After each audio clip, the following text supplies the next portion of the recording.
पिंपरी चिंचवडमध्ये राष्ट्रवादीला मोठा धक्का बसण्याची शक्यता। माजी नगरसेवक भाऊसाहेब भोईर राष्ट्रवादीला सोडचिठ्ठी देणार।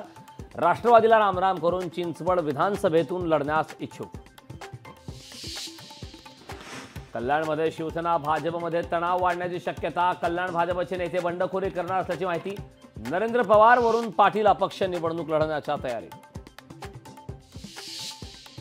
राष्ट्रवादी आमदार राजू काळेमारेंची महिला अधिकाऱ्यावर दादागिरी। जनसन्मान यात्रेत सहकार्य केलं नसल्याचं म्हणत शिवीगाळ, धमकीची ऑडिओ क्लिप सोशल मीडियावर व्हायरल। इंदापूर विधानसभेबाबत शरद पवारांचं मोठं विधान। पदाधिकाऱ्यांशी चर्चा करूनच उमेदवारीचा निर्णय घेऊ। पवारांच्या विधानाने हर्षवर्धन पाटलांची धाकधूक वाढली। जितेंद्र आव्हाडांकडून अक्षय शिंदे एन्काउंटर बाबत ऑडिओ क्लिप पोस्ट। 2 अज्ञात व्यक्तींमध्ये अक्षय शिंदेंच्या एन्काउंटर बाबत संवाद।